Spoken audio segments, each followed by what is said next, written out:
wanted to thank you guys for tuning in. We're back for another episode of the Houston Rockets Collective. Of course, we got Brado, we got Will, my boy B. Scott. The last time we recorded, the Houston Rockets were 1-2. We went from the bottom of the league, and now we're on a 4-game win streak. 4-2, best net rating in basketball, best offensive rating in basketball.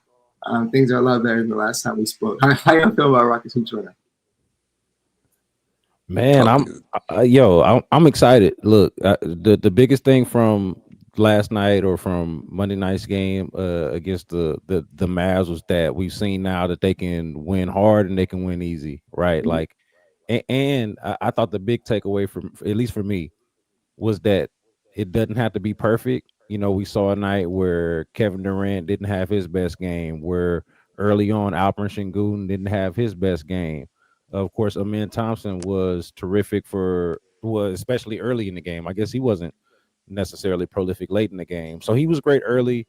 Those other guys were timely late, and it was not perfect, I don't think, at any point, but against I thought still a worthy opponent, even though the Mavs were shorthanded. I thought that I thought it was a good sign to see that coming off of some blowouts against some teams. I mean, go back to Peyton Pritchard with the Celtics talking about them bullying them, that they or some kind of words like that. He said either they got bullied or they got punked. He said they punked them in Boston. That was Peyton Pritchard's words, straight up, like a straight up quote. So like going from punking dudes to like having to really grit one out when you don't have your best that night really makes me feel good about the team in the moment. Yeah. What about you, Will? Yeah, I think that you saw, like I think what B Scott said, you saw the two contrasts between the two ways the Rockets can win.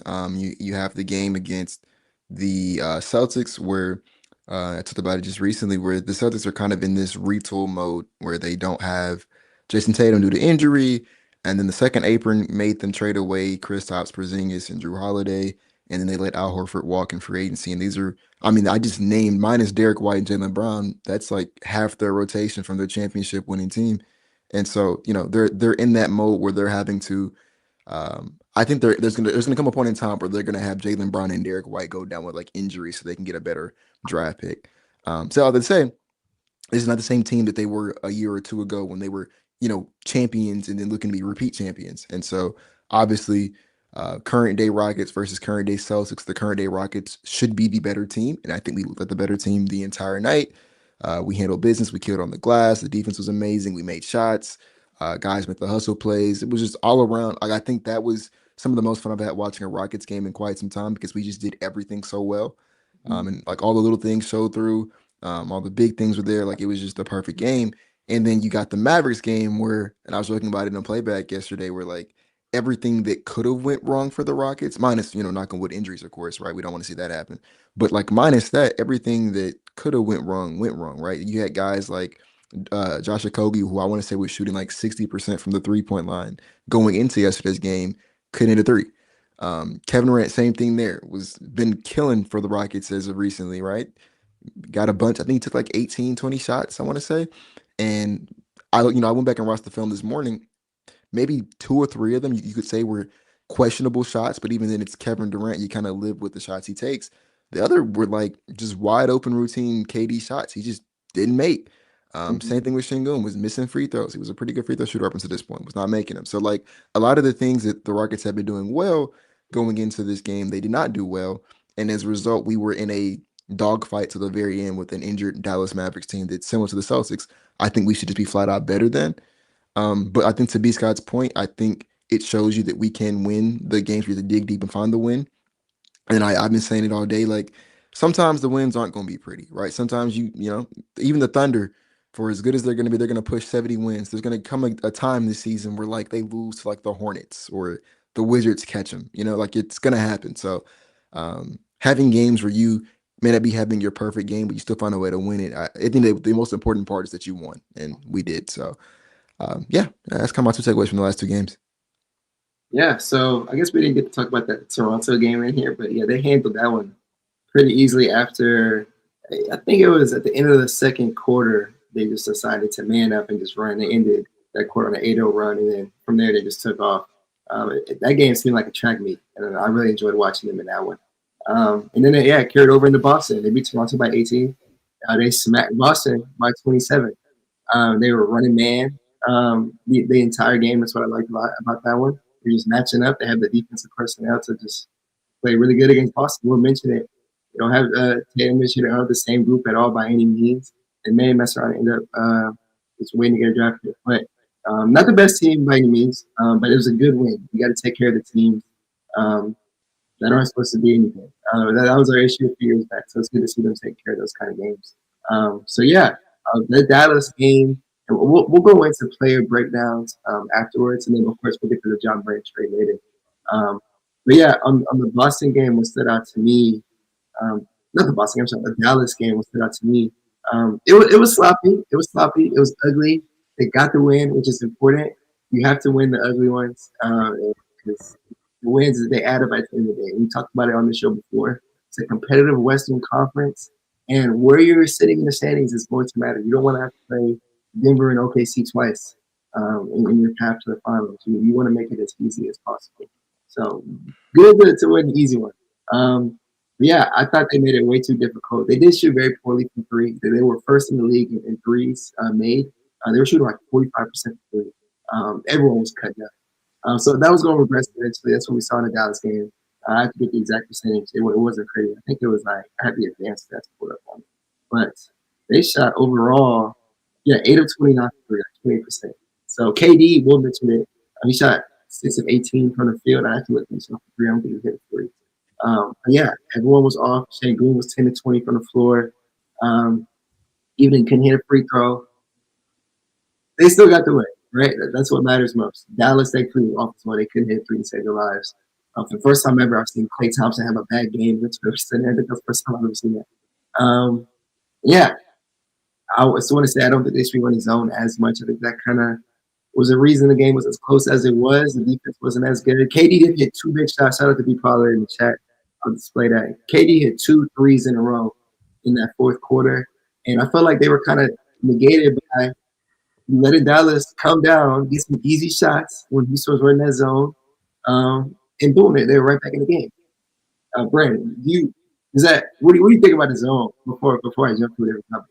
Did you see that as well? Like, did you think there were some holes in the defensive scheme there? Yeah, nah. Look, I think there are some holes in not just in the scheme, but it seems like they don't really like they're not really always sure of themselves or where they're supposed to be or what parts of the zone they're supposed to be occupying. And so the thing that I notice about the zone is that it still has its import because of the length that they have that we talk about all the time. That's kind of obvious, but the holes in it is that they seem shaky and unsure of themselves when they run it. So that's the thing that stands out to me about the zone. But I mean, just the fact that they're mixing it up. I think that's the benefit of what they're doing. Kind of overall bird's eye view is that and Amin Thompson's talked about kind of the difficulty of getting used to the changing coverages and having to play so many different coverages. But I think that's part of the kind of the hallmark of what they do.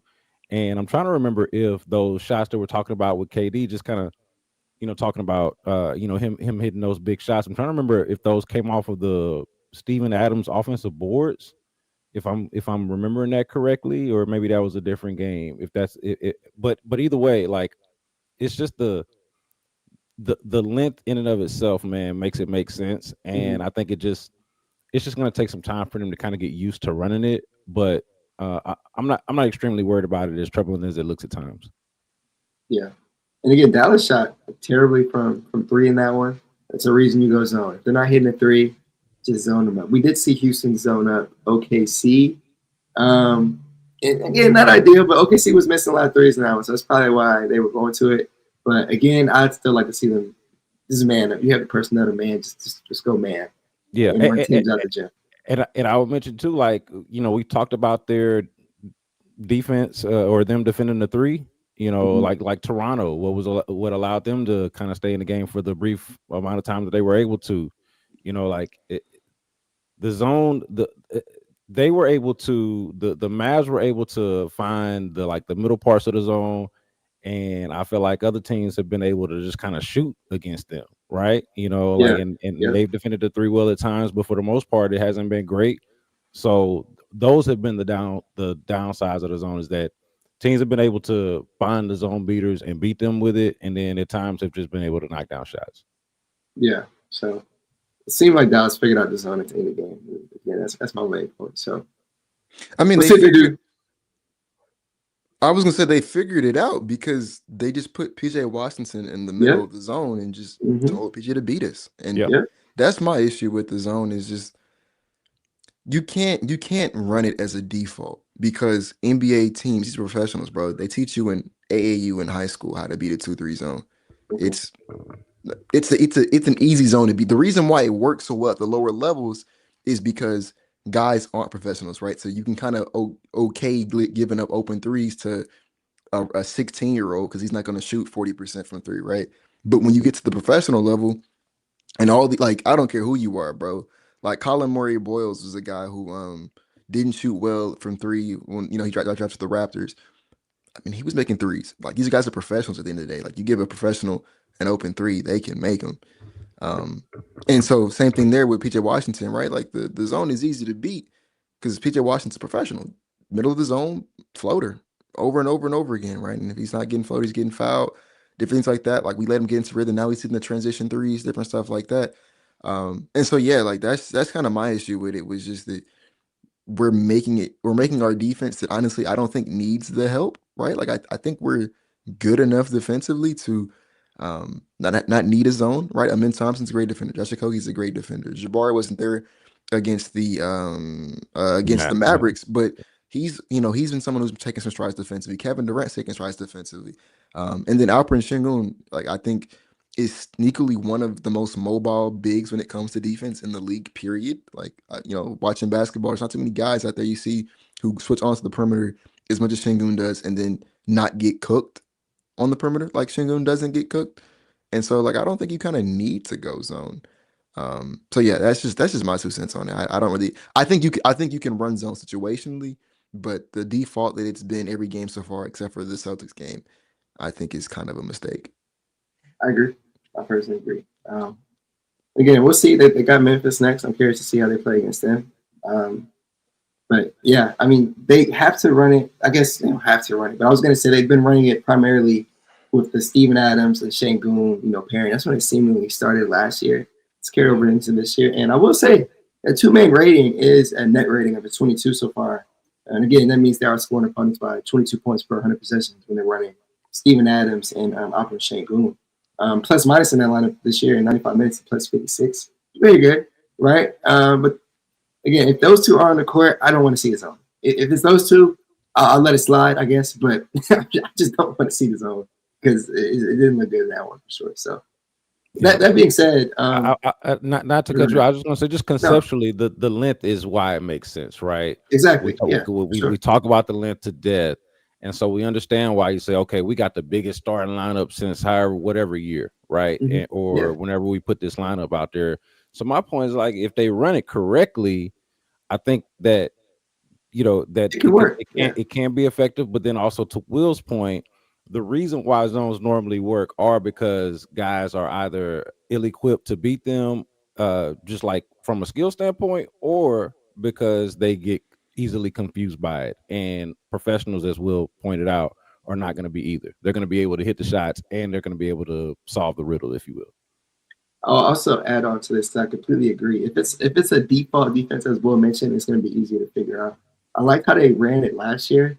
It wasn't a normal zone. It was almost a hybrid zone, and it wasn't something they were running every possession. I want to say LeBron talked about this in the Mind of the Game podcast. They would run a man. The next thing you know, they run a hybrid zone. The next possession, they go back to a man. They kind of switching it off. You got to keep the offense on their toes. But if you just go in zone every possession, then you kind of see what we saw in that last game.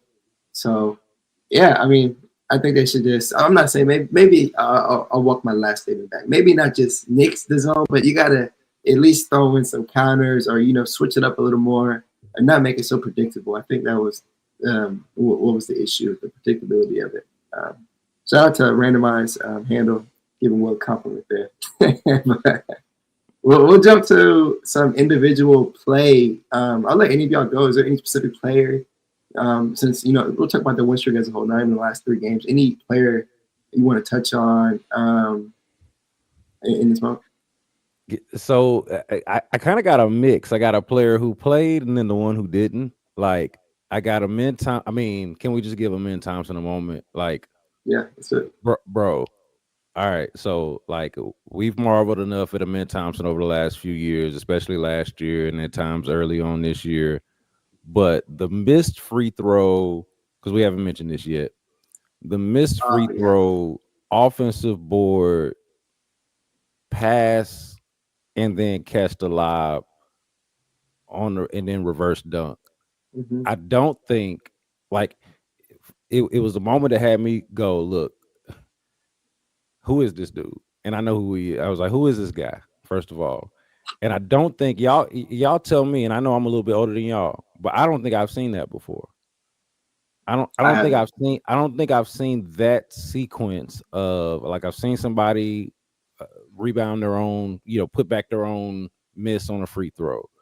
I've seen, like I don't know if I've seen that combination of, and it was quintessential Amin Thompson of like the suddenness, the quick jump, and just the elite athleticism. But like it was just at a time where you're kind of like marveling at him every night or breaking down whatever he does every night. This was a moment that like just showed how different he was, and had even me taken aback as somebody, and all of us do watch every moment that he plays and has played so far. So, I know I'm just talking about one specific moment there. He's been excellent, like kind of like overall on ball, off ball, this whole discussion. It's like, yo, the dude that is the point guard is better off the ball. Like that's just a peculiar thing to say anyway. And we're seeing that in real life. So I would point out Amin Thompson, and then also Jabari Smith Jr., man. Like he didn't play in this last game, but was I thought had a moment in that Toronto game. And look, to me, is somebody that's really going to benefit from all of the we talked about this. I feel like the attention that KD and Alperen Sengun are going to be getting, and like he's going to get that anyway. Like the be the benefactor of that. But then on top of the fact that his game appears to be improved, I noticed that he wasn't out there. And shout out to the Rockets for winning that game without Jabari Smith Jr. because I noticed him not being out there, and they were still able to make it work and thug it out when things weren't necessarily going their way. So I point out the guy that played, Amin Thompson. It feels kind of obvious, but man, like dude is here. And Jabari Smith Jr., always like a get well soon to any guy that's injured, but that's somebody that I feel like is I think goes without saying at this point, really important in what they're doing. I'll say this about Jabari. He should be back in the next game. I want to say Udoka said it wasn't that serious and it shouldn't hold him back from getting to the next one. So that's going to be good. I'll definitely speak on those last 2 Jabari games. But I want to hear, where Will is, he's a part of the Amin FC. So I want to give him some time to talk about what father of Min FC, man. I was in the I was in the space when everybody. Brandon, were you in that? Were you in that Twitter space? Were you in that Twitter space by any chance? Or about this? You talking about when they drafted him? When they drafted him, yeah. Well, it was lottery night, so the Rockets when we didn't get Wemby. I was in there. Freaking out. I man, look, all I can remember now, because now it's been a couple of years. We can't cuss on. I don't want to cuss on here, but hey, go ahead. But like, was it who was it that chimed in? Was like, man, and he does these rants. I forget my man's name, but he's like, F French fries, F the Eiffel Tower. Oh, it's T Fran. Hey, F everything French. And I was like, hey man, these boys going in. And I don't think I realized it at the time, but I couldn't realize he does these. But that just that whole day, yes, I was in that space, and I can remember Will being kind of at the front of the line here. And look, I'm glad you were right. I'm glad you were right, man. No, yeah, man. Yeah. So, founder father of Amin FC, go ahead, bro. What you think? I feel like B Scott kind of said everything that's really need to be said. I mean, he's good, man. he got somewhat of a slow start to the season, right? But picked it up a little bit as the games are going on. I think the game ball obviously goes to him yesterday against the Mavericks, right, where he had um, a lot of big plays, especially in that first half. My biggest critique of Amin Thompson yesterday is I wish he was more aggressive Yeah. because there was that point in time where the offense kind of stagnated and we were struggling to score.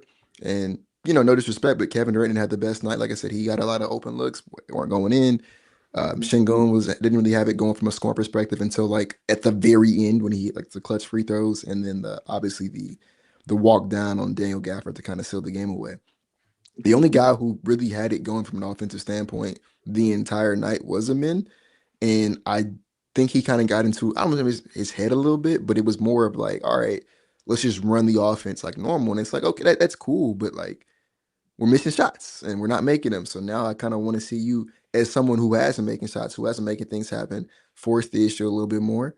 So that's really my only critique of him, because he had 20 at halftime and then finished the game with, I want to say 27, right? 27, yeah. 27. So it's just like I mean, not saying he was on pace for 40, but like you were killing the first half. And then to only, in the game with 7, I'm not gonna say it's a bad thing because we won, but like I said, I think there were just opportunities for him to be more aggressive.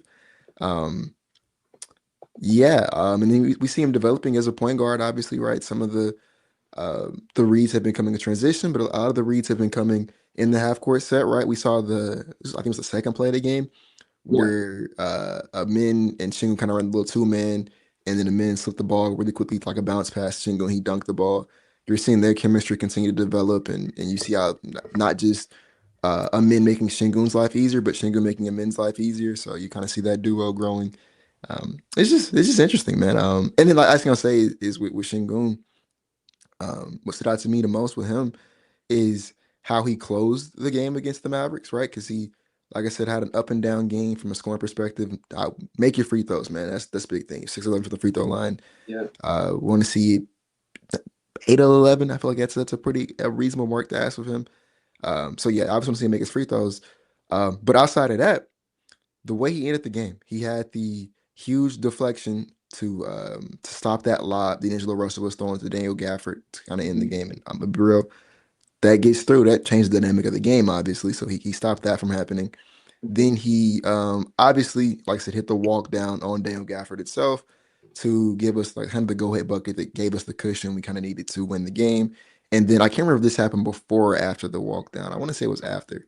But he then scrambled out to contain the D'Angelo Russell drive in the corner and shut him down. And so he found a way to impact the game in crucial moments defensively and offensively, showing he's a complete player. Yeah, man, I'm loving what I'm seeing from Sengun so far. Yeah, I was going to speak about Amin Thompson, and I'll loop back to what Brandon was saying about Jabari. And then we touched on Sengun as well. But yeah, Amin, I was just looking back at those scoring highlights he had. I want to highlight 2 plays he had. He was dribbling up the court on one of them. Hit a quick little jab, like one of those inverted Euros, maybe you can call it, and just got to the cup, bullied his way to the cup. And that's what I like to see for him. It was an and one. And he can do that. If you're going to give him that much space, those guys that are that, strong, powerful, and athletic, you kind of see it with Zion. Obviously not the same athlete, but you give him enough space, he's going to be able to will himself to the cup. And I saw him do that twice in his past game. And one of them was in the second half.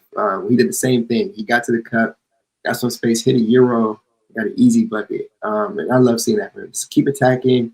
No one can stop you down there. And then, as Brandon mentioned, like misses the free throw, skies for the board, kicks it back to Sengun, and boom, get the 180 alley. Highlight play everyone's talking about. So stuff like that. He also had the KD alley-oop. I don't know if y'all saw that picture. It was KD, Sengun, and maybe a mid. They're all just right there looking at a man just dunk it down. That's probably one of the finest photos I've seen. Did you see that photo?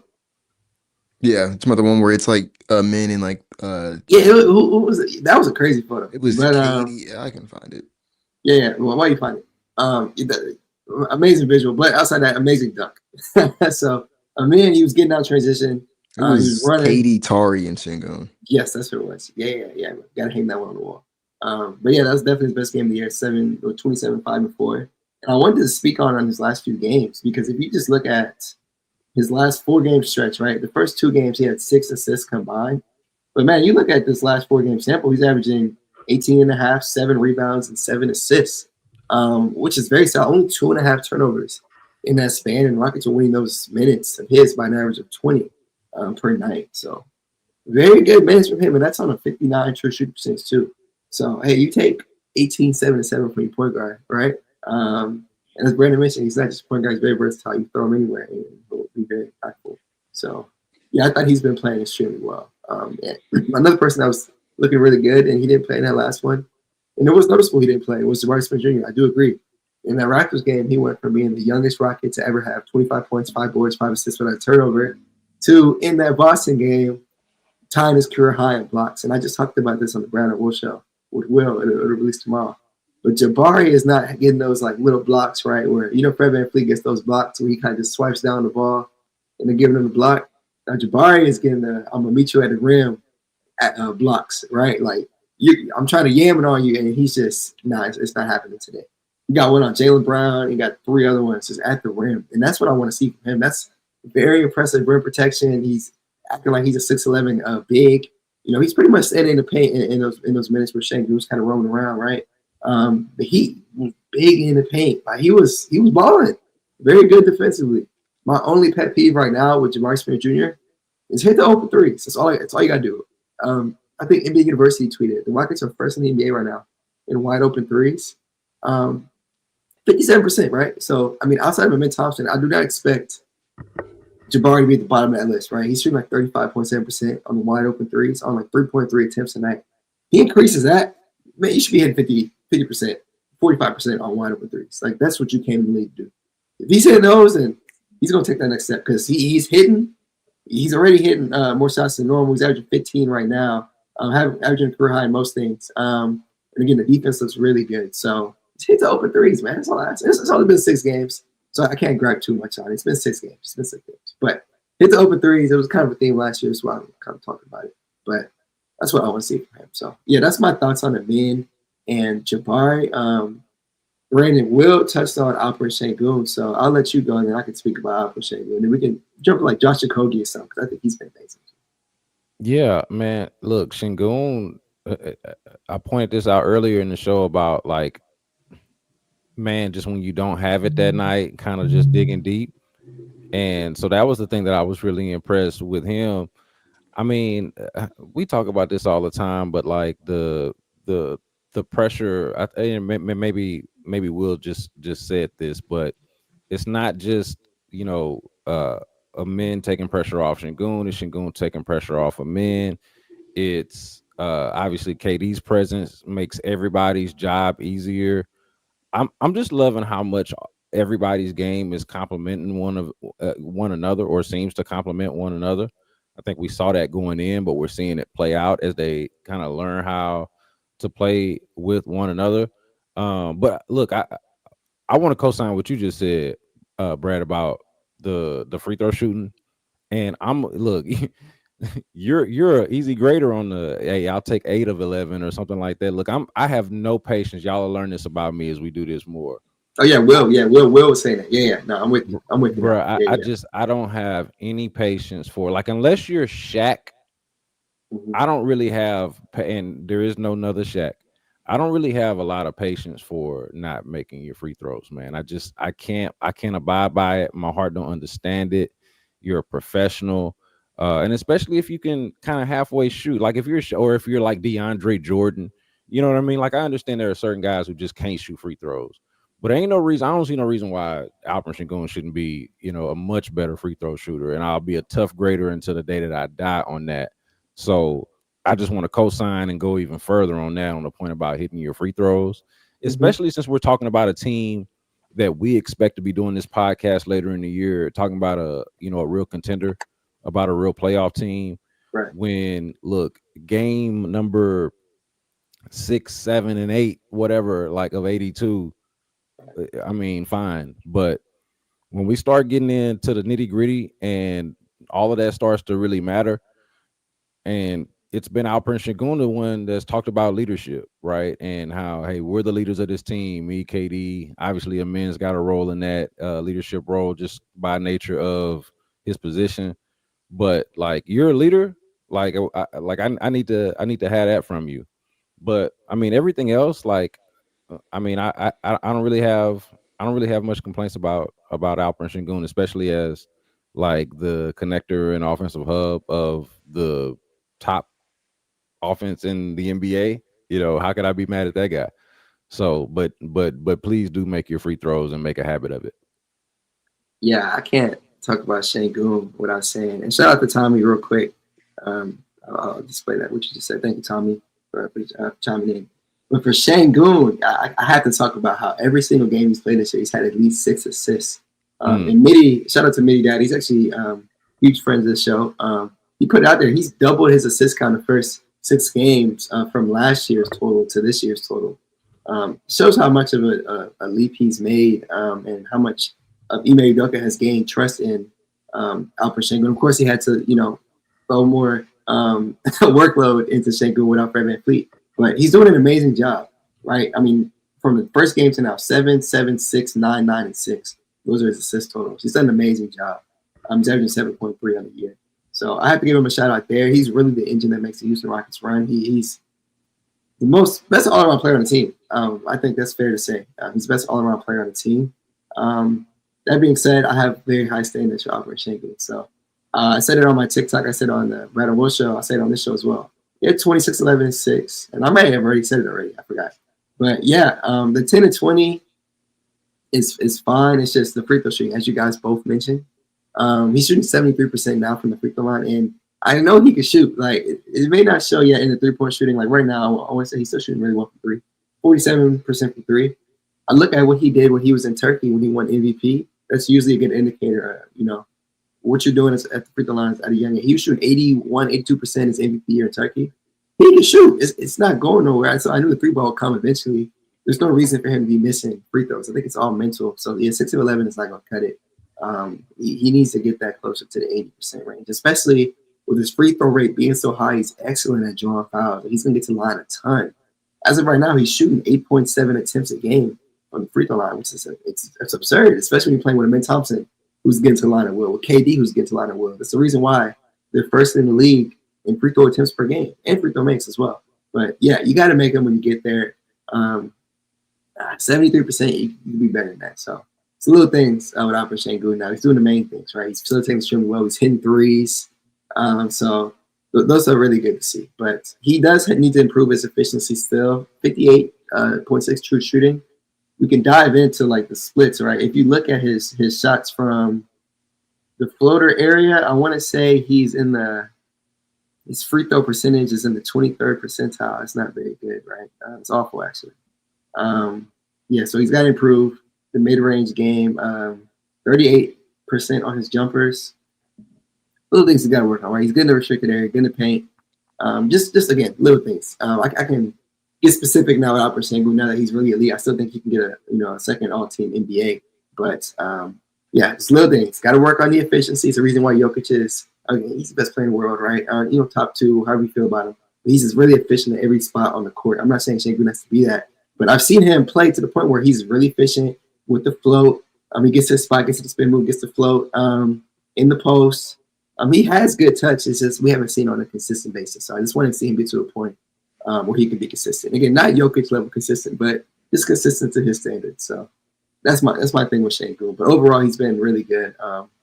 Team MVP, I'd actually be curious to see what y'all say about it. It might damn near just be KD, but he's been doing everything on the team. I do agree as well. Yeah, I agree as well. So yeah, he's doing his thing. Like, if you're MVP on the team with KD, then he's doing it for sure. So I want to jump to Josh Okogie though. Josh Okogie has been an excellent role player, and I was kind of yapping, so I'm definitely gonna pass it off. Which one of y'all want to touch on Josh Okogie first? Whichever, it doesn't matter. I'll go.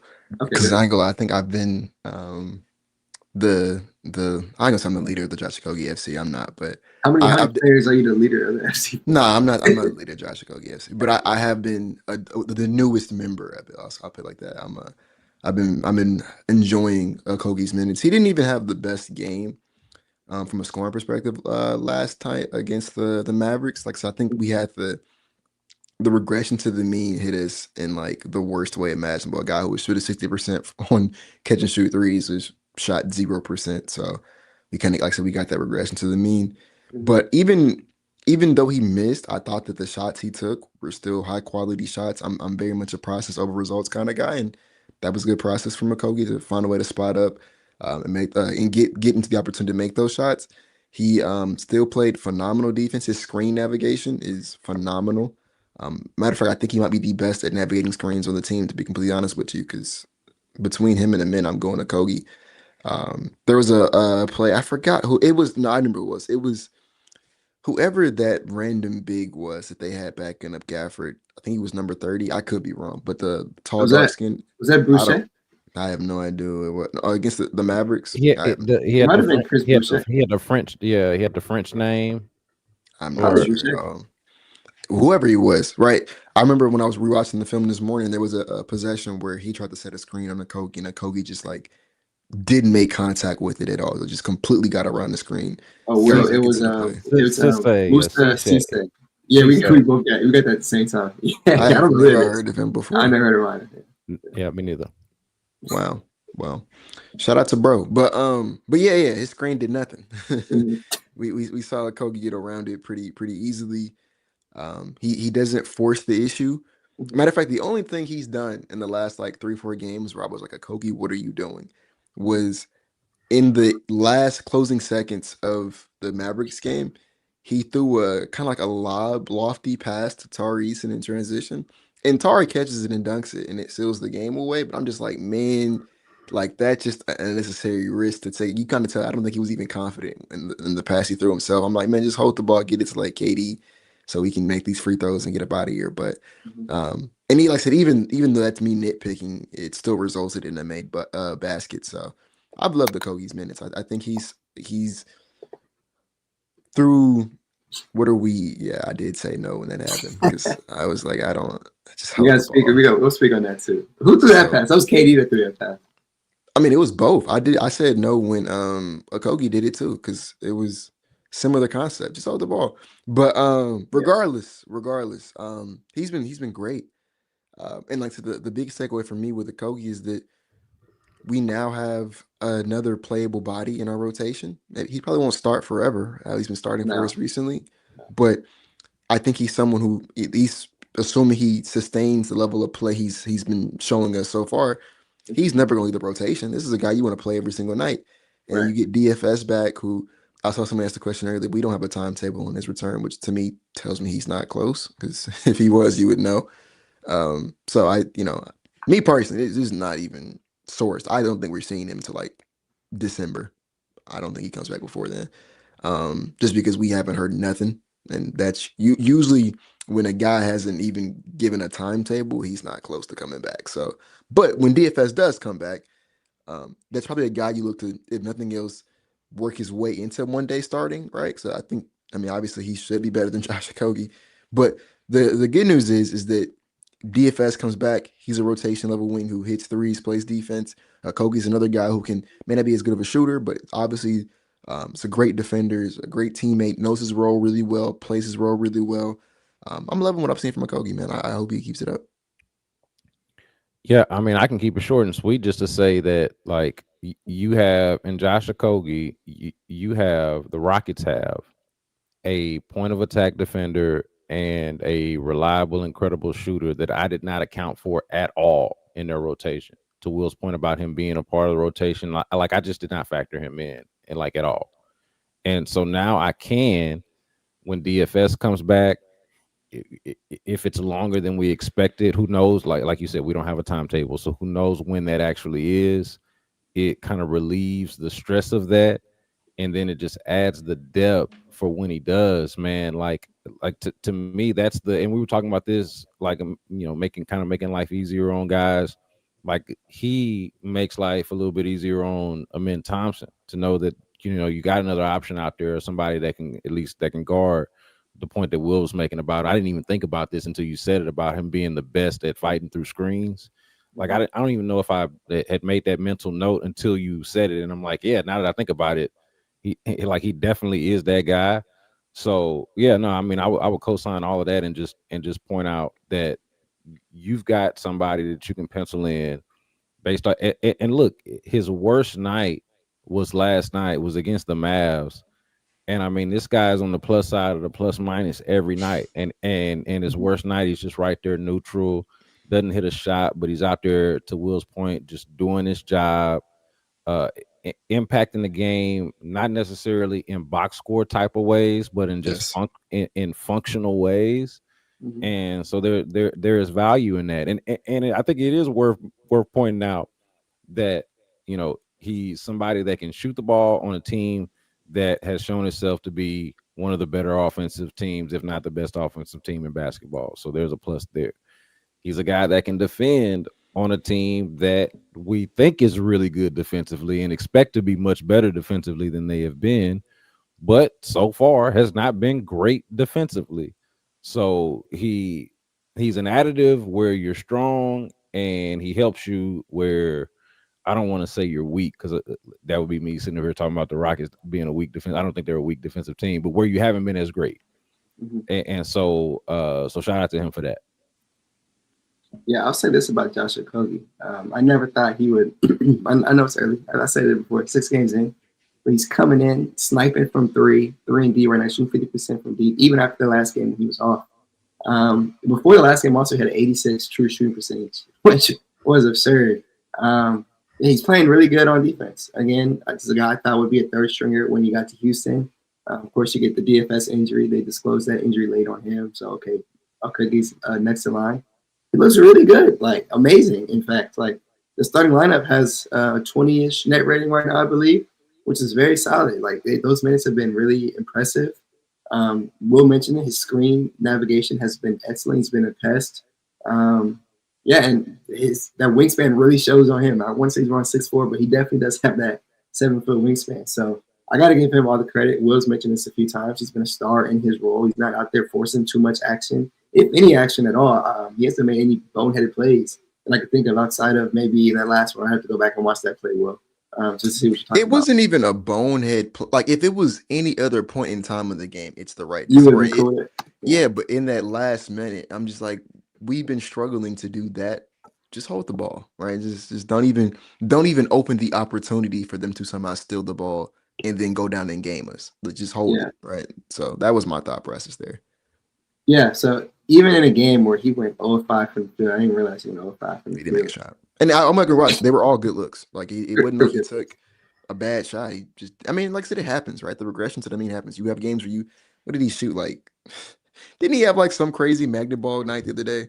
Bro, yes, he was 3-5 against Boston. He was 4-5 against Toronto. He was 3-5 against Brooklyn. And he was 3-4 against Detroit. Yeah, like you're gonna have Yeah, a game where if you've been having games where you can't miss, you're gonna have a game where you can't make. So like it right. happens. But since we're pointing this out, like it is emblematic of my overall point about what that Mavericks game represents. That now, like it felt like the last couple of years, last year in particular is what I'm thinking about, where like if it wasn't like the highs and lows, the highs were high, but the lows were too low, and it just like there wasn't enough steady eddy to it. And boy, Josh Okogie seems like just consistent, steady Eddie, Mm-hmm. and like kind of the points that we've already made about him, and then the team overall to be able to fight through it. Like he was an example of what I'm talking about with the team of like, hey, this isn't your best night. You're not Right. setting it on fire. You're not lighting it up. You're not. This is not what we call in the media podium night. This is not going to be Josh Okogie come step in front of the mic and answer questions because you were so great tonight. But you did I your like that. I like podium night. podium. It's not podium night, but you did your job, bro. And I'm again, gonna steal that. just respect to that, You're taking it and slow. for him and the entire team, man. Like I don't know, maybe other than Ben Thompson and really just the first. I don't know if anybody really had podium night. That was No, what it was was just a man. that's Yeah, what like I was said, if you dope want to about be it. particular, maybe Tari, but So not yeah, even really. Tari Not was even. like a role player podium man. Yeah. He did his yeah, job. they could have done that annoying thing that the Thunder do, where they do all of they do their Yeah, interviews together. Like that's whack. But I but agree. but just particular to this game, it was that type of game where like they won the game, so they deserve to interview. But you got to interview everybody or multiple people because there wasn't one podium guy. Yeah. I'm definitely gonna steal that. Like I like podium night, man. We're gonna be hearing this in the playback. I like that. For That's a good sure. one. I think we're on the same page with Josh Okogie. He's been an excellent fit so far, and I actually am curious to see how he's used when DFS comes back. Because Ime usually likes to stick with around 9 guys. So yeah, I'd be interested to see what he does when he comes back. Because it's a Well, guy who since you brought it up, what would y'all do? I mean, like I the have fact to actually look at it. I need does to it look at it. does it complicate? Because I haven't really thought about, like, to me it's additive. It's a benefit. You're deeper, but Right. I don't know if it like complicates the distribution. And like I just haven't thought as much about it. I'm kind of thinking out loud here, but I think it's a good problem to have. But Definitely. I'm just as curious as you are, Brad, since you mentioned it. Like, how does that? Because like we didn't factor it in, and we're following this as closely as anybody. I mean, I imagine the coaches got a better beat on what they got in house, but did they factor it in? Did they know that Josh Okogie was going to be like this? And now, Right. like, what is I, it? I'm curious. I said, I bet you one, Capella's probably not going to play much at all once DFS comes back, just because there's not enough rotation minutes for that. And two, I don't think he should be playing that much anyways. But what probably ends up happening is I think Reed ends up determining a lot of his fate. Because if Reed is still looking like the way he's looked to start the season, they're Yeah. probably just going to put a plug on him. And instead of going to Holiday, they just go give Okogie those minutes, and then DFS takes over as the pseudo starting, like the super start 6 man if we don't start DFS. But yeah, that's probably what I would imagine happens. And I think if Reed Shepard starts looking like the number 3 overall pick, I think that'll complicate things a bit more. But just because knowing that Udoka's going to fall back on the wings who can star in their role, I think he's going to like playing. Obviously, you're going to like playing the 3 and D role player over Reed Shepard, who hasn't really been his best version of himself yet. So that's probably what's going to happen. I'll say this. I just kind of mapped it out. Yeah, Capella probably won't be in the lineup. So I've said this since the start. I do believe DFS has the perfect tools to start on this team. Right, 6'7", 3 and D, 40% last year. They're protecting the rim, so good if they want to run that zone. I think he starts right. So you got Reed Shepard, Tari, and Steven off the bench, and Jo is probably your fourth guy. And he probably won't even be the fourth guy. He'd probably be in that mix though. So you kind of remove those few minutes you have with Clint Capella and throw in Josh Okogie. That would be my prediction, Brandon. But yeah, it's a great problem to have. You got all that depth, all those wings. What we used to beg this Houston Rockets team for. Houston is now very deep at that position. So I'm assuming that's what ends up happening. So we'll see. I think Will's assessment of DFS was correct. Again, we both don't have knowledge on the situation, but no timetable. It's November 4th, time of recording this. Probably late November, December.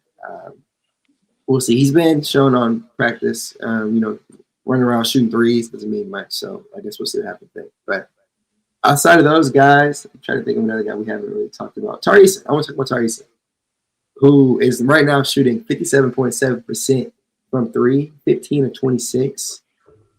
He had a coming out party against Brooklyn, I believe. And then from there, he's been lights out. He's been lights out. Best shooter on the team at the moment. So I kind of want to hear y'all's thoughts on Tari Eason. There is some times where he has some boneheaded drives and you're screaming at your TV, right? But he's been good. He's been productive. I've actually been enjoying his minutes lately. So, and I've always enjoyed his minutes, even not this year, but years past. Fan favorite, in my opinion, Tari Eason was. So it was good to see him get back to that. So I want to hear what y'all was thinking about his season. We have around 10 minutes left in the live stream. So I'll let y'all go. Yeah. Oh, go ahead. No, go ahead, Will. No, go ahead. Okay. I'll say I think with Tari, the biggest thing is he's just making his catch and shoot threes now, which, for I hate to call him a role player because that sounds disrespectful, but that's what he is. He's a role player. When you're in that role, right? The biggest thing for you is can you space the floor for your stars, for Kevin Durant, for Alperen Sengun, for Amin Thompson, and he's done a really good job of finding the corners and then staying ready to catch and shoot. He had a really good possession. It was a really good pass from Steven Adams as well, where they kind of I think they trapped KD, and so he dumped the ball off to Adams. Defender steps up, leaves Tari wide open. Tari cuts to the basket. Adams gives him a really nice pass, catch, finish, easy. Yeah. And so he's doing a really good job of just finding ways to impact the game on, as off ball in that role player kind of role. The biggest thing for him is just to get out of the Red Nation blogger, the barking dog mode when he just starts losing his mind, right? Just get out of that, right? If he can find a way to just scale it back at times. Offensively, I think defensively, you kind of have to live with the chaos with him defensively. That's kind of where he thrives. But offensively, I think you kind of want him to dial that back a bit. I said it, yesterday, and then I obviously did the film study today and said it again. We got to stop putting Tari in positions to turn the ball over, right? Like I maybe it's just me. Maybe I'm different. But when I'm playing basketball, real life 2K, whatever, and if I'm a point guard, right, I'm ball handler, decision maker for my team, and I give the ball to my teammate and he does something stupid, that's on me. To me, that's how I look at the game. I look at myself. I say I shouldn't even give you the ball there to do something stupid. That's on me. And so I feel like it's just kind of the same thing here. Not trying to call Tari stupid, but like when he has those moments where he gets out in transition and turns the ball over or takes an ill-advised shot, Tari's gonna do that. So knowing that he's gonna do that, don't give him the ball there. Don't let him do that. Oh, that's why you be saying KYP. KYP. That's why I say know your personnel, man. Know that that's and to his credit, it's not just him. Bari does it too. Where you kind of have to know that they're better when they're play finishing, not when they're creating, and keeping them in that play finishing role, not in the creating role. Like I said, I think that's something that's actually a bit more on their teammates, obviously, because that's who they are, right? You kind of can't change who they are. So yeah, that's what I feel about Tari. Just what I'm saying, keep staying your role, keep making your threes, keep being ready to take them and make them. And then like I said, just dialing it back a little bit on the out of control moments. I think it's one of the reasons why the Mavericks game was so good, because there really wasn't any of those moments. There he had just like I think like two off the top of my head I could think of right now. It's like, all right, Tari, that's on you. But outside of that, like, no, he had he dialed it back a little bit. He made, was it 4 threes? In which game? The Mavericks, wasn't it 4 of them? He hit 3 threes, 3-5. He hit 4 threes against Boston. Okay, that's what I'm thinking of then. But yeah, no, it's great. That's what you want to see him do. And Brandon, real quick, before I kick it off to you, I'll ask both of y'all a question. Tari shooting 4.3 threes a night. 3 of those are wide open. Did y'all see by any chance what he was shooting on those wide open threes this year? Was it like 72? 72%. Yeah, so more than 75%. Professional athlete, man. Make open threes. Every 75% of his looks are wide open, and he's hitting them. So that's what you get, right? So we're not going to ask him to shoot 57% on the year from 3, but just hit the wide open ones, and that's all we can ask. Yeah, man, I did the quick math of 14 to 21 over the last 4 games from 3. Like, I got a tough time complaining about that, even considering the valid points that Will makes about his erratic nature at times. I call him the Tasmanian That's what he devil. is, man. He's Tasmanian devil, and that's for better and or worse. Yes. So I agree with the overall point and sentiment about dialing it back. I would not say that I'm like super optimistic that he knows what that is or means. So there is that. But to the point, if he's hitting his threes, then I can certainly live with it. And of course, I don't have to, I don't have to rattle off all of the positive traits that Tari Eason has and the reasons why most of us like him or all of us probably like him as a basketball player. But if he's in his threes, and I would point to one of the stated goals of the team going into the season, and we're seeing it play out a little bit, and we want to see it play out quite a bit more throughout the season. But the stated goal of wanting to shoot and take and make more corner threes. And Tari Eason's a perfect candidate to fill that role, or to be somebody that fills that role. So I have not looked to see, at his shot chart or anything to see how many of these threes have come in the corner. But like, I honestly don't care where. I don't care exactly where they come from. Honestly, like, he is a candidate to be over there shooting threes in the corner, and wherever he hit them from, as long as he's hitting them, then that's good for the Rockets. So those numbers that we rattled off about his threes over the last 4 games are excellent, outstanding. After those first couple of games of the season, you see him really kind of settle in. It does make me wonder if there's some validity to, like, sometimes we do narrative stuff in the media of like trying to apply or enforce the sensibility on somebody that doesn't exactly exist. Like, it's not really there. So like the whole contract thing, like, that was a very easy narrative to be like, I wonder if he was thinking about not getting the contract or whatever. And then, after the first couple of games, he figures it out. It makes you wonder, okay, maybe there was something to that. Maybe there's something about that start of the season where he's just in his head and he's kind of just settled in. Maybe it's just getting comfortable with the teammates or whatever. But it's been a pleasant sight. I feel like when they get the best version of Tari Eason, it's going to be a really tough team to beat. Yeah, so he is shooting 60% from the corner right now, 2.5 attempts per game from three. So really good. Above the break as well, 54.5%. So he's just hitting them right now. So yeah, he's doing a great job, as you mentioned, finding the corners and knocking them down. So yeah, definitely shout out to Tari Eason. We have 4 minutes left, and I would feel crazy if we didn't talk about Steve Adams. I don't believe he was mentioned yet in this episode, and he has been so impactful. I had to give him a shout out.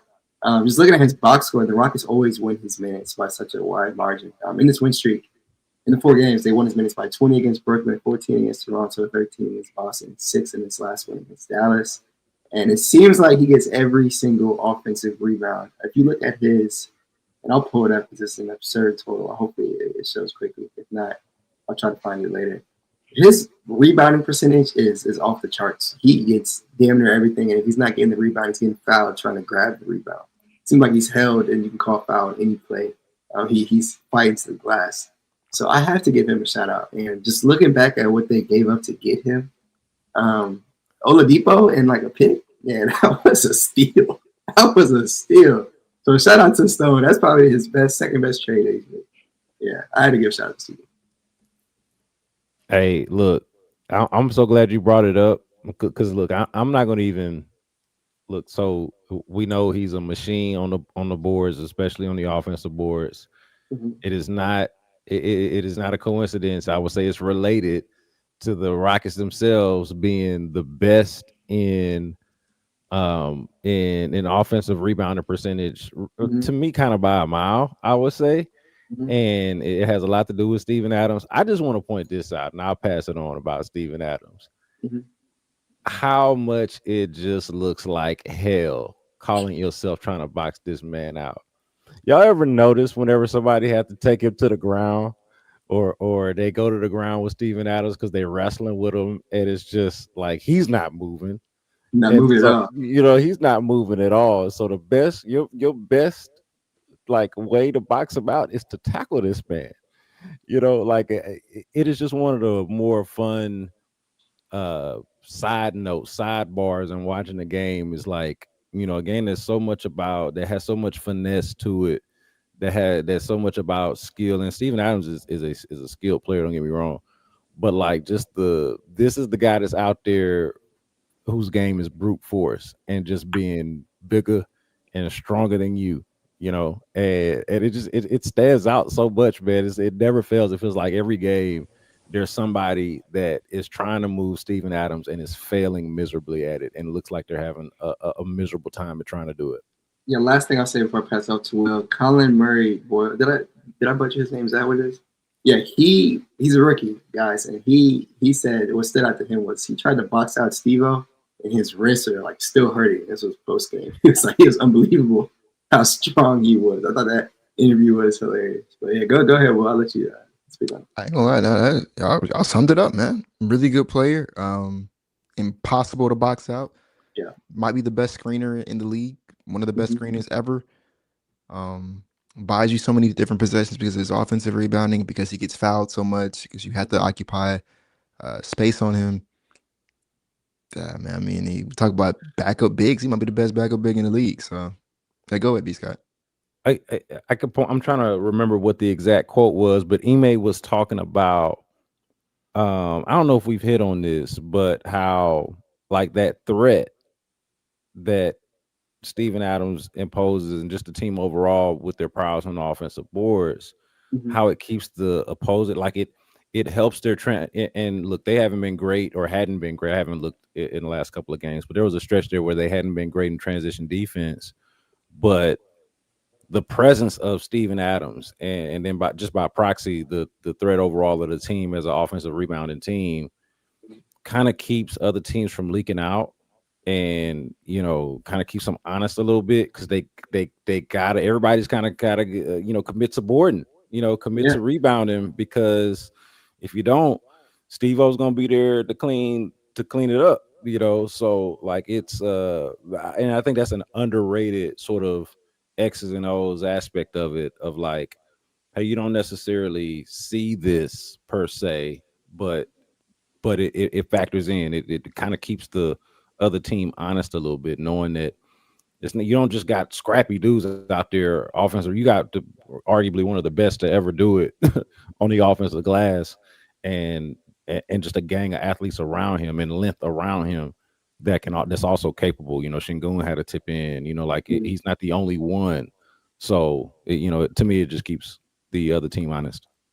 Yeah, definitely one of the best offensive rebounders ever. Probably, I'd say, off of last year, best offensive rebound percentage of all time. He's probably top 2, top 3, maybe best. I won't have that discussion here, but he's up there, averaging 9.5 rebounds in 22 minutes this year, which is absurd. So that was the perfect way to end this segment. Shout out to Steven Adams. Shout out to the Rockets for winning 4 in a row.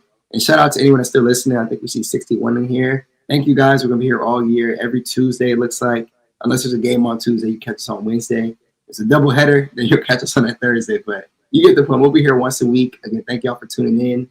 I had a great time talking to y'all. It was fun. It's good to see 4 wins in a row. And hopefully we come back to another winning streak. So that was an episode of the Rockets Collective, and we'll catch y'all next Tuesday.